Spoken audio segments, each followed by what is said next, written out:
Hi, welcome to Sydney. My name's Milan.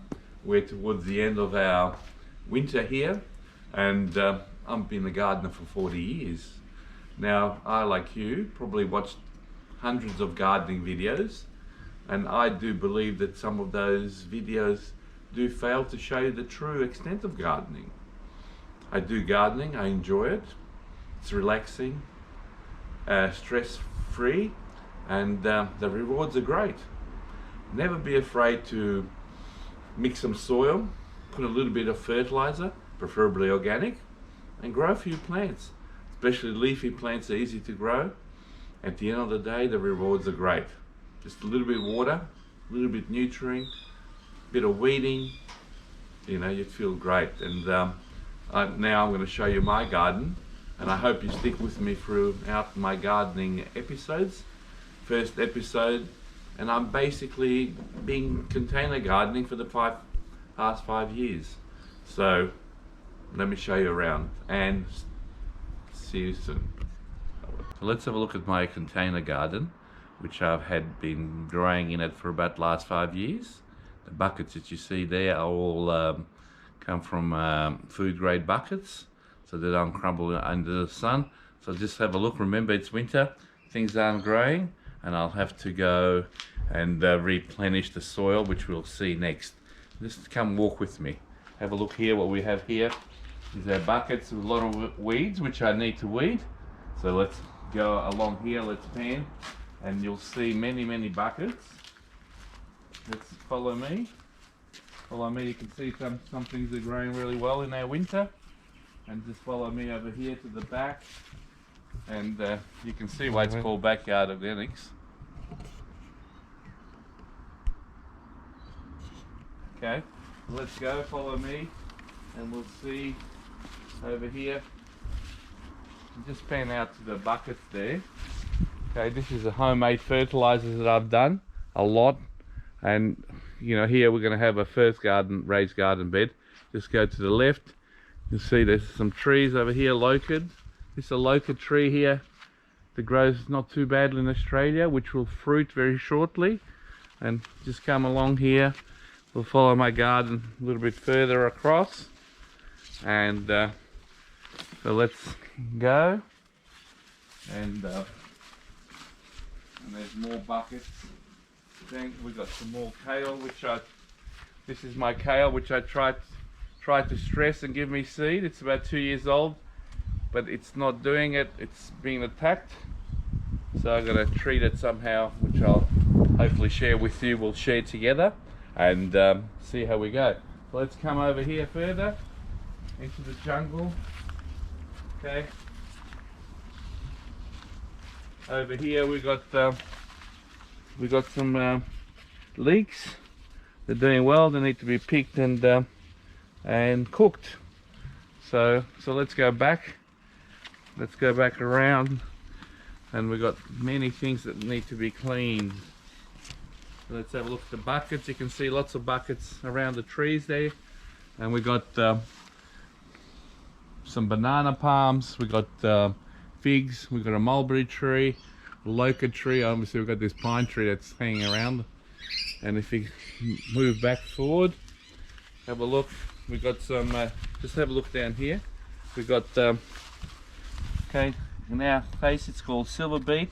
But a lot of people obviously that overseas know it's Swedish gourd. And we got a little bit of thyme here. Okay, thyme. Just have a look here. That's why we grow things organically. The smell and the taste is unbelievable. Okay, let's go around. Okay, follow the buckets. My little cat. Over here we've got a little pizza oven that we're building. Turn it around. Okay, so over here we've got a little pizza oven, and the problem is that we're in lockdown. We've run out of bricks, but anyway, we're doing some renovations and maybe get some more bricks to finish it off. And just one more thing I'm going to show you.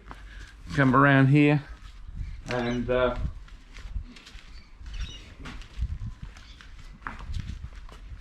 we've got another thing here that's growing. Okay, so it's growing winter, and I want to show you this particular little tomato that's been hanging around. A little cherry tomatoes been hanging around all winter. It's looking really ill, but it's giving me tomatoes occasionally.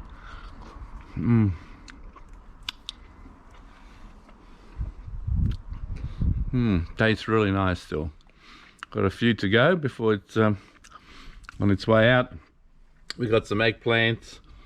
They're not going to make it, you can see, you know, and I got more buckets underneath, and that's which I'll next few episodes I'll show you what they are. And this is my broad bean again, and it's doing well in winter, so let's cope with it.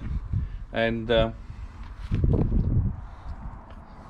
as you can see, I've got maybe 1,000 buckets in the backyard, all organic, but I did make I made one fertilizer that's not 100% organic, which I don't use in my plants, but I've experimented with it, and that's next episode. I'll show you the results of the great experiment that we're doing, and I'll show you how to make fertilizer. Probably you'll never need to buy anything unless initial price of maybe 40 Australian dollars or maybe 30 US dollars, and you'll have fertilizer for a whole year. All right, now I'll show you what I do to the soil very shortly, and how I prepare my soil for the buckets. Okay, here we are. I've got 4 buckets here which were empty, and I'll show you how I value add these buckets to have my own garden mix where things can grow without you needing to fertilize it between 6 to 8 weeks, depending what crops you're growing. If you're growing tomatoes, it probably lasts 4 to 6 weeks, where you need to side dress it with other fertilizers, or we side dress it with the fertilizer that I'm going to show you how to make later in another couple episodes. First of all, I've got my buckets here. If you scan down here, I've got a hard plastic bit that I got from a Subaru at the back, an old Subaru that a friend of mine was getting rid of. So I took that, and this is where I mix my soil. You can mix it individually, or you can mix it, I usually have 4 or 5 buckets. In this case I'll have 4 buckets, and I'll show you how we mix it. So just basically we get a bucket here, empty it somewhere, empty it, here's the soil. Now what you notice, I have seaweed here. I don't live far from the coast, and this is a mulch that I collect regularly, and I'll show you, if you're a person near the seaweed, and which seaweed is best. So we're going to look at also the types of seaweed that you can collect. There's no smell whatsoever in this case. This has been here for about 2 years, and I'm going to integrate all this back into the soil. Okay, and I'll show you, and I'll teach you why I have it right at the bottom of the buckets. There's a reason, and I'll show you why. So basically, there's my soil. I'll just spread it out, break it like that. Let's check here we go. That's one bucket, easily done. Pick out any weeds that you find, no problems. There you go. Now, just spread the seaweed back around here, and okay. Now if you don't, and then we'll get the next bucket, empty it, and so on. And just hit it. There you go, you can hear it, it goes out. And this one had something else in there, didn't have seaweed.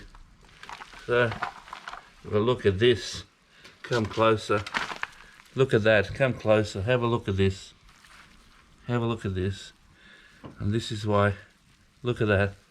Full of worms, full of worms. Look at that. That's what you want to see in a good soil. It's lovely, unbelievable.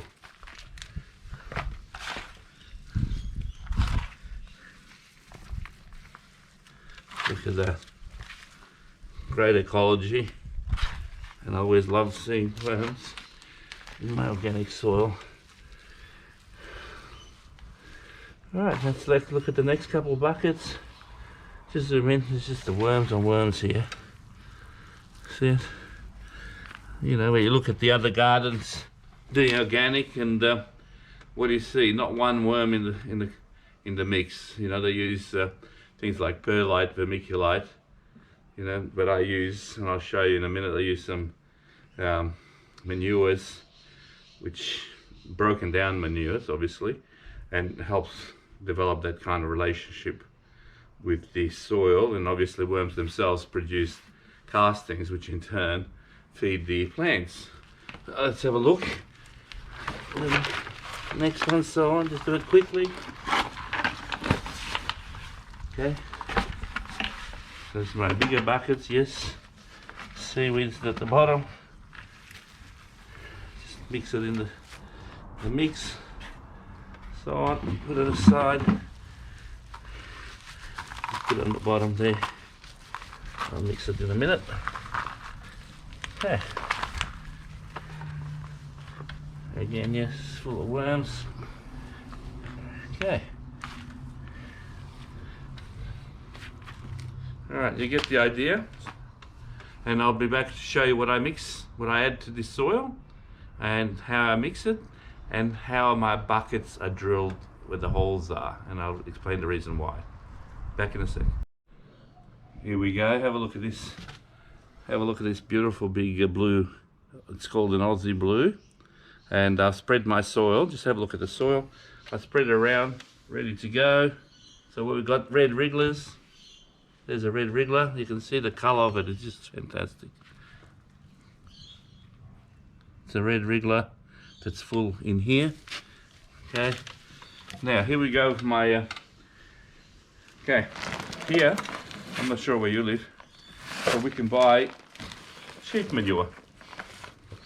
Unbroken sheep manure. One of these manures doesn't have to age, so you won't burn anything. No plants. So what I'm going to do is put a bag, and like anything, we look at costs when we do something. So this is about a 25 litre bag, and we get this pelletized. This is the droppings. That's how they're collected. Then I break it down, and this is a slow release fertilizer. So I add the sheep manure for two things. Obviously, it's going to feed the worms in there, and secondly, it's going to release it's going to break down slowly, and thirdly, the whole mix will become a bit lighter because of the pellets, the little balls of sheep manure that I'm using. All I do is spread it around, right? Look how it's going to be. Spread it around, and then which I've got a mix here that I put on top, about 10 handfuls. I spread it around, and I'll put in the description what the mix is here. Basically, it's got these pellets, I think chicken pellets, which are certified organic. I've got blood and bone, I've got gypsum, dolomite, and I have some rock phosphate. And I'll put the ratios for you in the description below. So basically what we do, spread it around. Nothing to it. Spread it on the top.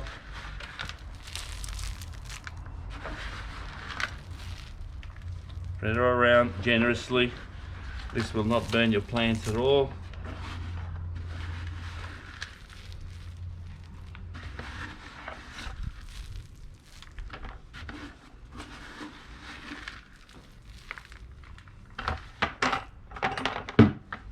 There you go. Now, just the costing again. The sheep manure costs $8 or about $6 US. The blood and bone and the amount that you put in there might cost you about $1. So basically, the fertilizer I've added here is around about $12, and I can make six containers, 6 buckets full of soil. I want to show you the buckets where the holes are.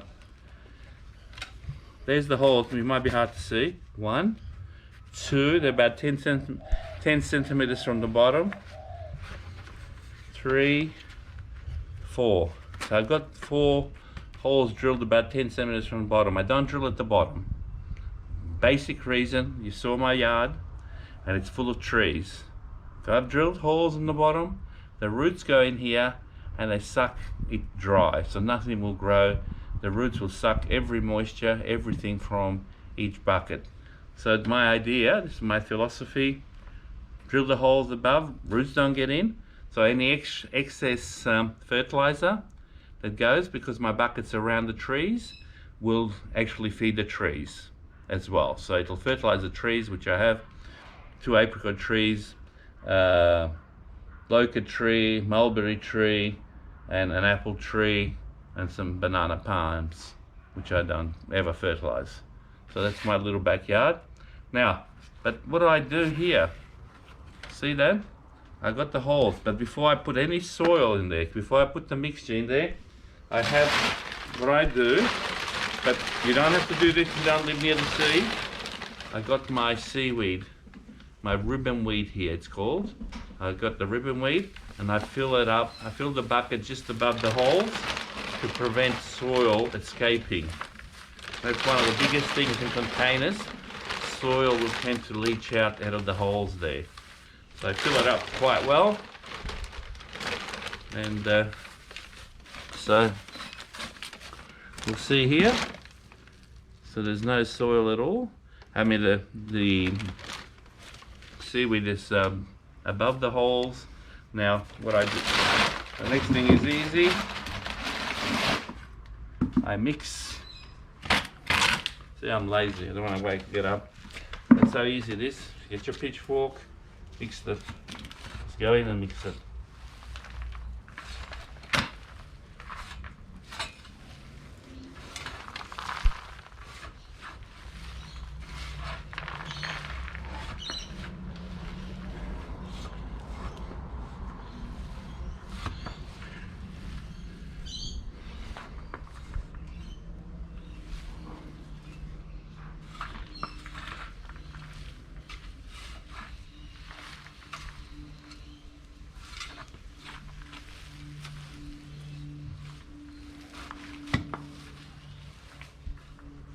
Okay, now that's all mixed, we just go get a little shovel and I'll be back in a sec. I just pick it up and we'll just fill up the buckets back. And like I said, I've got 2 extra buckets here.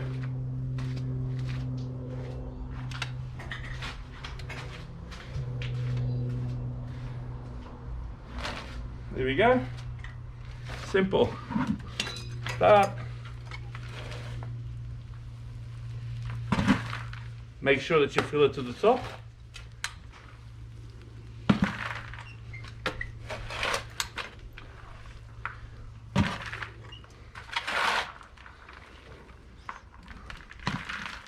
Just compress it a bit.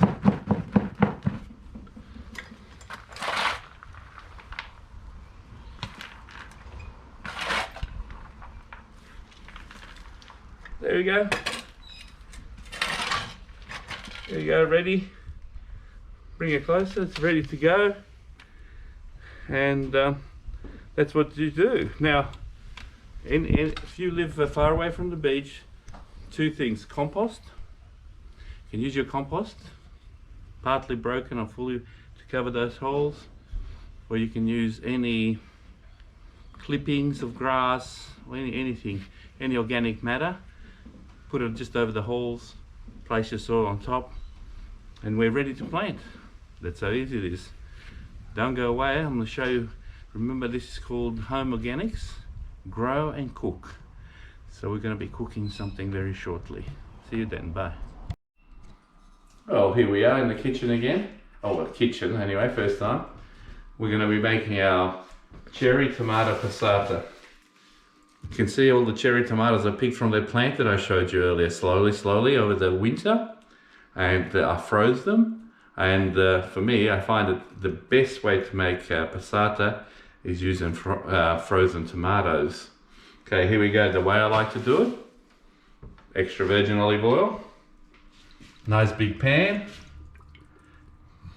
Don't be shy with it. Now, onions. Don't have to finely cut them. Just chop them roughly, throw them in. Oh, we forgot the garlic. I'm gonna get the garlic. Yeah, 1 second. Okay. I like one with a few hot chilies, cayenne, peppers. Okay. Yeah. Good friend of mine said, why don't we use mint instead of basil? I said, why not? It's growing in my backyard now. Might use it. So that's the whole thing. Grow and cook as many items used from your backyard. So let's go. Just finally chop the mint. Could have used it, and I'll put that later on after the tomatoes start boiling. Now, just gonna go get some garlic, which we forgot. Let me just open it up.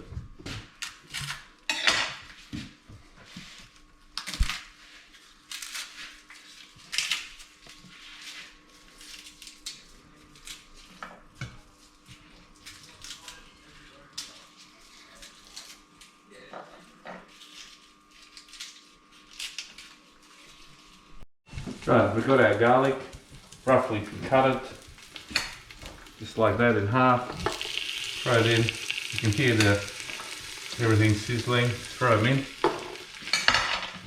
and a quick whiz. What we're going to do is just brown it a little bit, so render the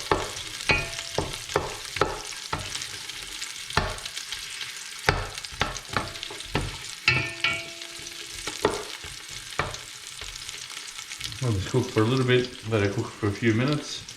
Just brown some of the onions, the garlic, and we'll be back. I'll show you what to do with the tomatoes. Alright, that's about done. Now we've got our frozen tomatoes. Well, we need to cherry tomatoes, I say. Let's try them. There we go.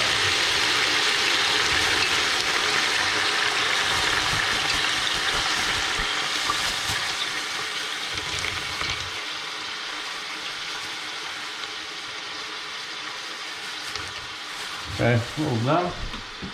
Now, while this is cooking, the reason we use the frozen because it breaks down much quicker than when it's fresh. So before I actually blend it, I need these tomatoes to break down. I don't need to add any additional water. Cherry tomatoes are actually full of water. Just want to talk about the garden mix that we did that you just seen. That can apply to anywhere, not just the containers, my buckets. By the way, I forgot to tell you the buckets are around 4 gallons each, which is 15 litres. Or the buckets, I got some which are 5 gallons and which are 20 litre buckets. To talk about all those buckets, actually I got it for free. I didn't have to pay anything for them. I don't know where certain restaurants buy, this is from a Middle Eastern restaurant. It was more than happy to get rid of as many buckets as he could. So it's not bad, you know, all for free. All I have to do is pick them up, and most of them were clean. Some weren't, some I had to spend a few minutes washing them, and that's it. So whatever I teach you, it can apply to broadacre, it can apply to if you're growing your vegetables or fruit directly from soil, it can apply all to that. So we'll just see you in a minute. When this is nearly done, I'll show you what to do next.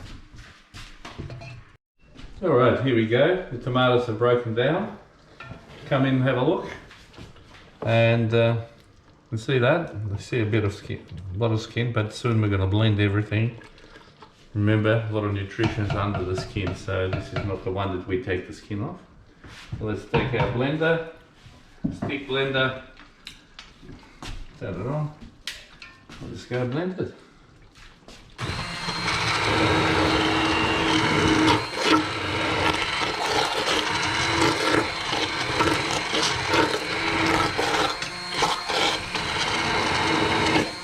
Got that meat.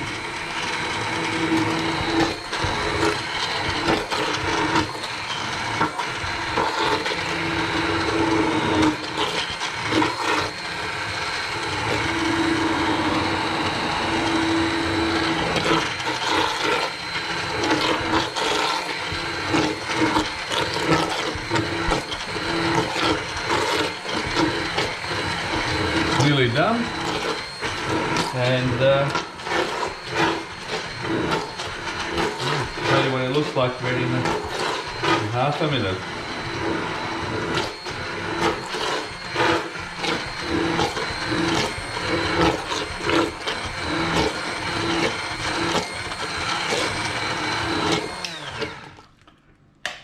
Okay, it's done.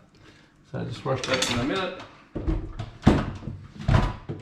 Okay, here we go. Just turn it off. There you go.